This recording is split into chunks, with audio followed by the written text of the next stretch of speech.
Hello, this is Karen and I'm your instructor for today's lesson. We're going to be working on the Cheshire Cat from Alice in Wonderland. We're going to be using this large paper. It's a watercolor paper. Even though we're not using watercolors on it, we are using acrylic. I do like using this kind of paper for my paintings because it's really thick, and you'll notice it's quite difficult to bend. So what we're going to do is open up your paper, tear off your first page, and get out a pencil.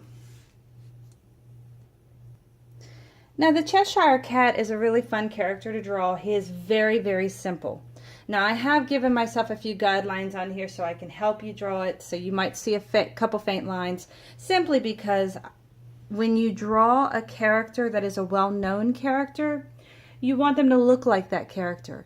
And by winging it, I guess you could say, it may not look just like the character. All right, the first thing we want to do, forgive me, is imagine that your paper is cut into 4 corners. So you would have like a corner here, end to end, and then another one end to end. Well, we're going to figure this bottom corner area, we want to put a nose. The nose is going to be the starting piece. It is a big frown. Curve it just a little into a curved V. All right. Now inside you have 2 ovals for your nostrils, otherwise known as booger holes. And we want to draw a line coming straight down about the width of a finger, not too wide. And that's going to be that little cleft underneath the nose that attaches to the mouth. Now the Cheshire Cat has a very large grin. So I'm going to come way far out and I'm going to do a big, giant smile. Now you'll notice that I'm drawing really dark. And I'm just using a regular number 2 HB pencil. What I want you to do is be very mindful about how hard you're pushing. If you push really hard on your drawing and you mess up, when you go to erase it, you might end up with a shadow line.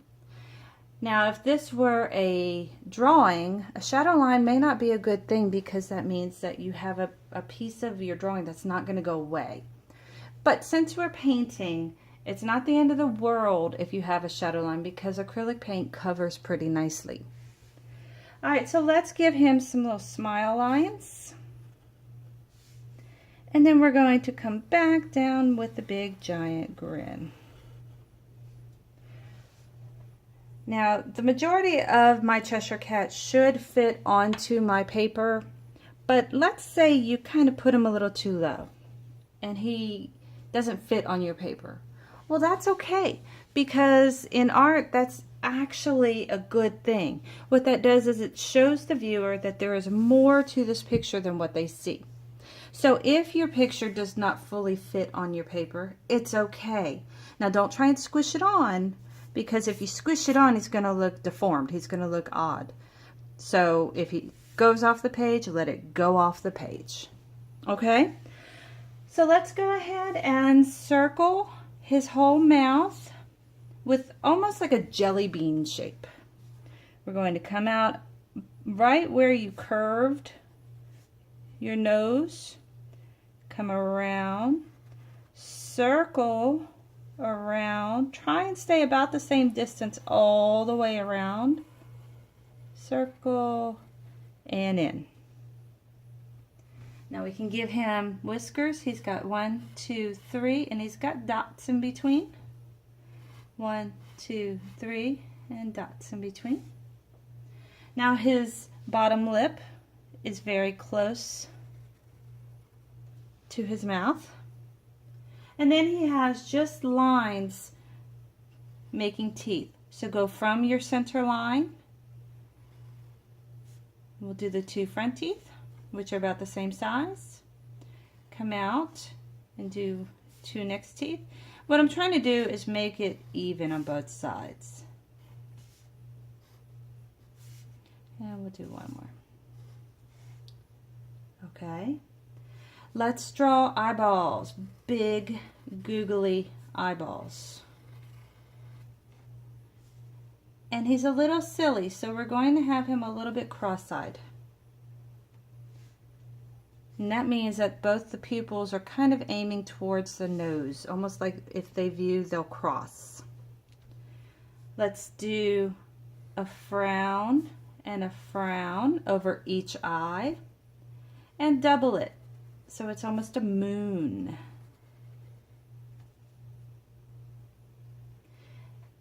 Next to the eyes, I want you to put a backward C and a C. Now doesn't make sense right this very minute, but our next step will make sense of what we just did, because we're going to swoop it out and do a little zigzag line that goes right into the cheek. Let's do it on this side. Scoop it out, zigzags.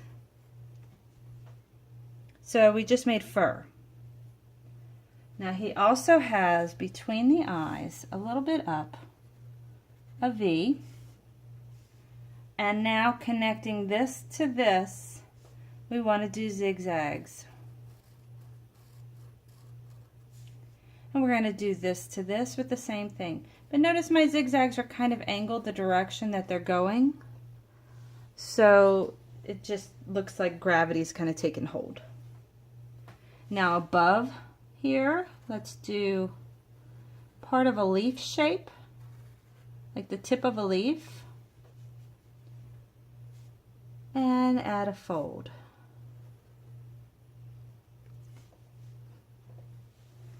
And that's the Cheshire Cat's face. Very, very simple. Now we're going to do his body.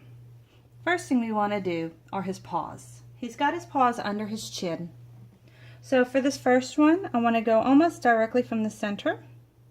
I'm going to do a C, another C, and another C. Now on these C's, let's give them some pointed nails. We're going to draw the top of the arm here because his hand is under his chin like this, so he needs this part of the arm to show. So we're going to skip over a little bit, come down just a touch, and now here's a little bit difficult part. You're going to come up here about where the shoulder would be.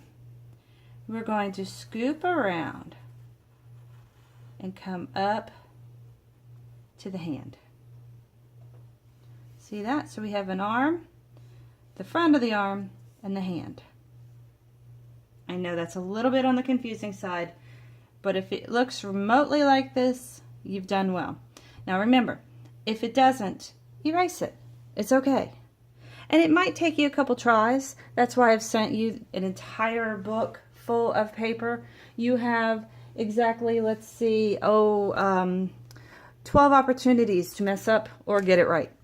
So I think you'll be okay. And we don't need this ruler. I just got it out to show you. Okay, so we're going to do the other paw. It's the same basic thing, just opposite. So backwards C,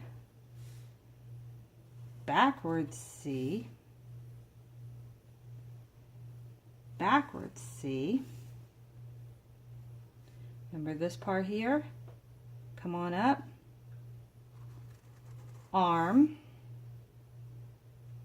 Now the difference is his shoulder is going to be over here, but this part is going to just be laying out.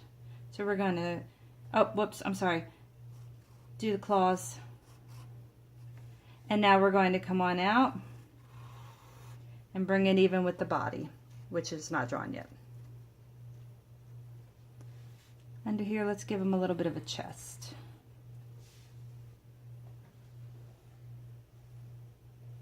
I promise you the hard part is over, because now what we need to do is draw his hiney, which is going to come out from about the poof of the hair, nice and high, bring it up all the way around to his arm. And let's draw a tail. We're going to come up from the hiney. If it curves in, great. If not, that's fine. We're going to swerve it around to, I don't know, about right there. I don't want it to quite run into the head. And now we're going to curve it in. We want the tail to come to about there, give or take, you know, maybe 2 fingers in. So let's swerve it to a point. Now, there's one thing, oh wait, sorry, back it up. There's one more thing we need to add. Right here we need to add a fold. Okay, so the biggest thing that the Cheshire Cat is known for is a smile.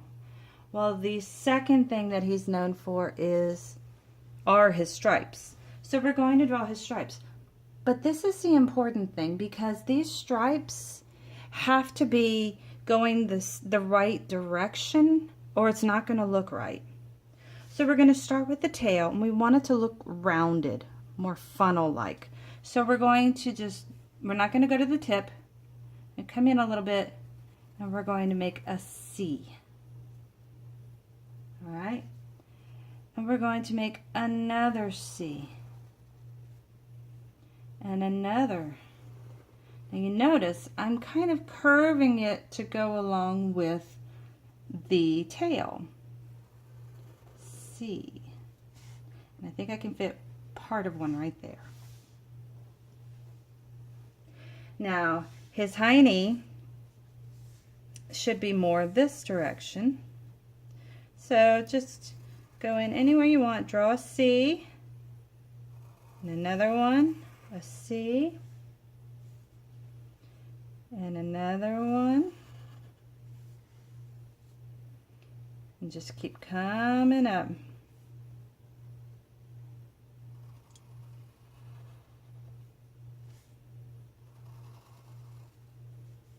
And whenever I get to the hand, I'm going to stop.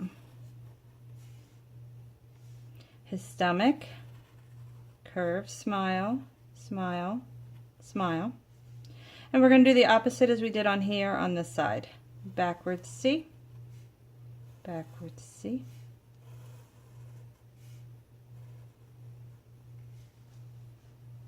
And there's our Cheshire Cat.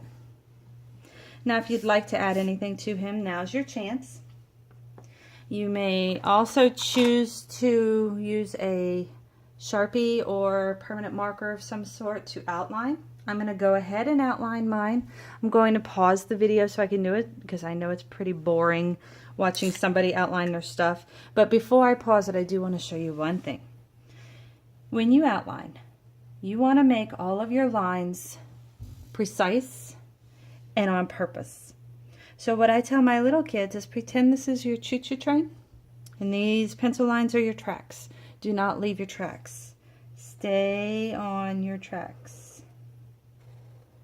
And you should be just fine. Now I'm going to finish sharpieing my Cheshire Cat.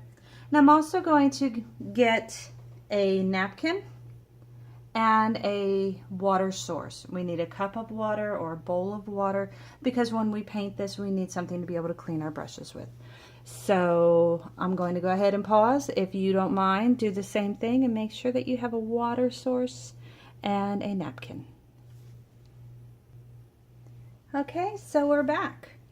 I have outlined my whole Cheshire Cat, and I have put on a plate. You don't have to use a plate. You can use a rough sheet of paper. You can use a palette, or whatever thing you want to use to put your paint on. I use aluminum foil a lot. Anything that'll keep your table surface clean is a good thing, I'm sure. So I have the basic colors that I'm going to need for my Cheshire Cat.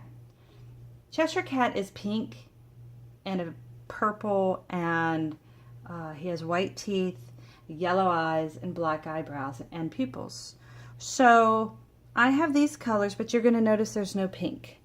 The reason there's no pink is because I'm going to make my pink. Kind of cool, huh? All right, so we're going to start off by looking at what this thing is. This is called a paintbrush. Duh, I know. Okay, it is basically wood, a piece of metal, which is the barrel, and we have bristles here. Sorry. Now, bristles can come in natural or synthetic hairs. This is a synthetic hair, so don't worry, it's not horse hair or human hair or any of that kind of stuff.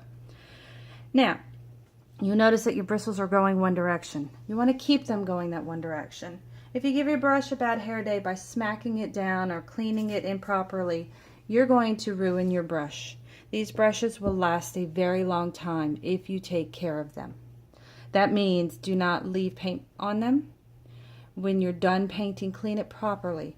To clean a brush properly, put a little bit of, forgive the paint on my hand, put a little bit of paint, or soap on your hand, nice water, fresh clean water from the spigot, and swirl your brush. Swirl, swirl, swirl. You're going to notice it's going to make bubbles, and those bubbles are going to start turning whatever color is on your brush. Once you think you've got enough paint coming out of your brush into the soap, you're going to go ahead and start cleaning it in just the fresh water. When your water runs clean, it is a clean brush. Now when you are finished, don't tap it. Take a napkin, take a rag, whatever you want, and gently drag it to dry it. Whenever you are done, store your brushes upright. That way it can dry properly. Alright, so let's go ahead and get started. We're going to start with our eyes. I'm going to dip just a little bit of paint onto my brush at a time. You do not need a whole lot on there, and you're only going to go about halfway up. Come on in and start painting. Only put paint where you want it.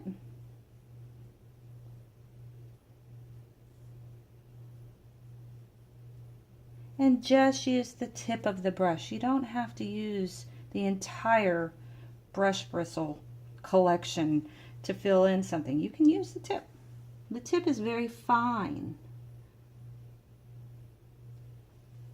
One eye and two. Now if you're worried about straight lines, there is a tip that I give my students at our studio in Louisiana and the one in Florida as well.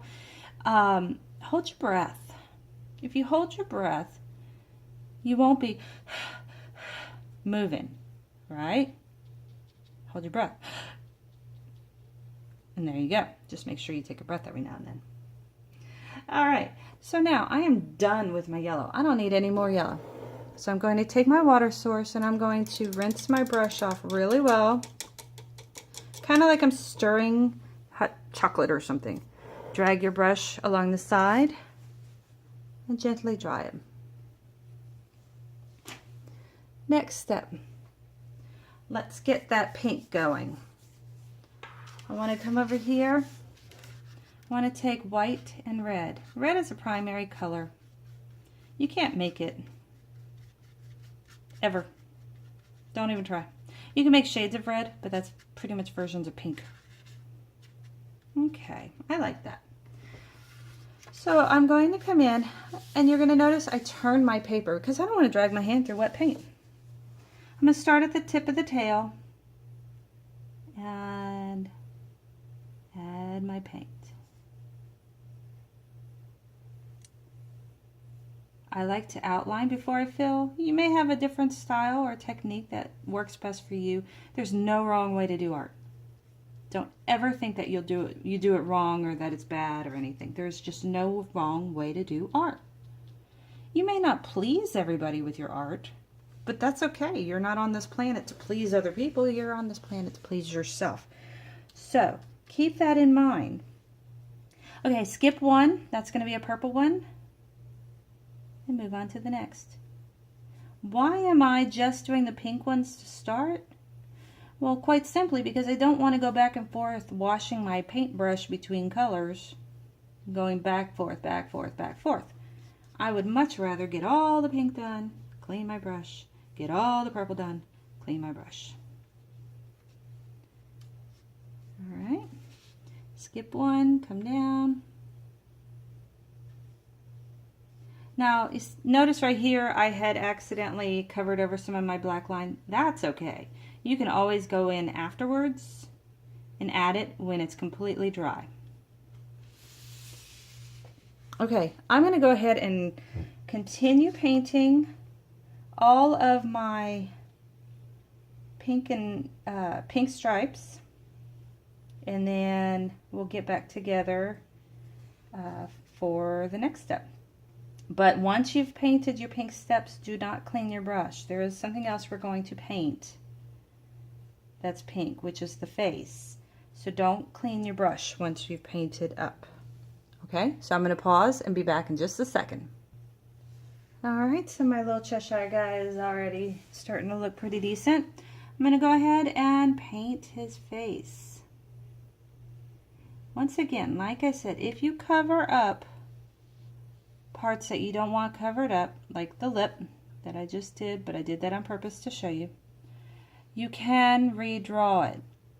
I can see through this color. I can see my lip down there.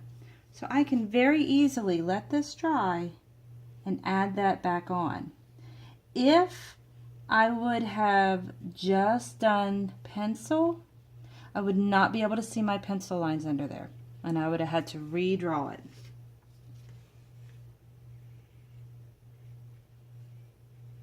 Alrighty, just about done.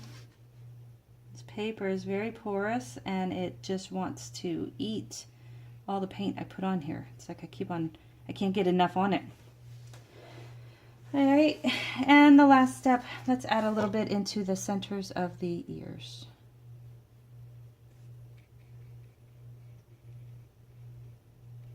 Okay, clean off your brush extra well. And it's time to switch to my purple. Same process. Turn your paper if you can. Try not to put your hand on it. I like to sometimes hold my hand up in the air, but I'm really used to painting, so I have a pretty controlled paint stroke. But as a beginner, if you are a beginner, you may not, and that's okay. It takes practice. So I'm going to paint everything else except for the claws. Then, well, actually the nose is colored. So don't paint the claws or the eyebrows. All right? If you can just avoid painting the claws and the eyebrows, everything else is purple. We're going to go ahead and pause and get right back to it. All right, hopefully your Cheshire looks something like this. I'm going to go into my black and I'm going to do the pupils of the eyes, the eyebrows,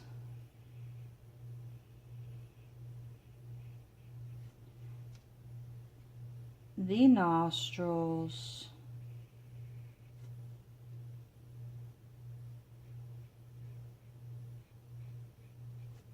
and the claws.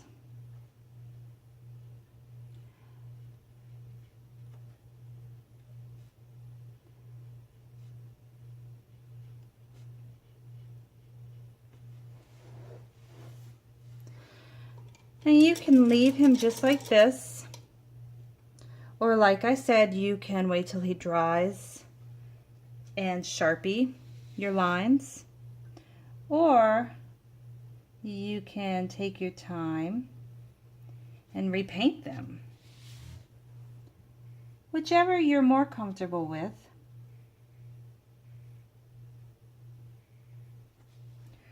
What I'm going to do is I'm going to take him to the next level. I'm going to doodle him some more in a sped up video, which will be included in this set. What you'll do is at the end of this video, you'll click out of it and then pull up the third video that's on the same page as this one was, and you'll be able to see me speed paint and just kind of take it to another level. Remember, you're the artist. There's no wrong way to do art. You can do this however you want to. If you want to polka dot your background or stripe it or splatter paint it, whatever you want to do is fine. It's your painting. Just make sure that when you are finished that you sign your artwork. Typically it's done on a bottom corner. It doesn't have to be. Some people like to sign the back. Totally up to you. Now this is an inspiration piece. This cannot be sold for money. This is fan art. It is not an original. I don't claim to be an original. So, all right, you guys. Thank you so much for joining me for this lesson. I hope you enjoyed drawing our really adorable Cheshire Cat. And we'll see you on our next lesson. Bye.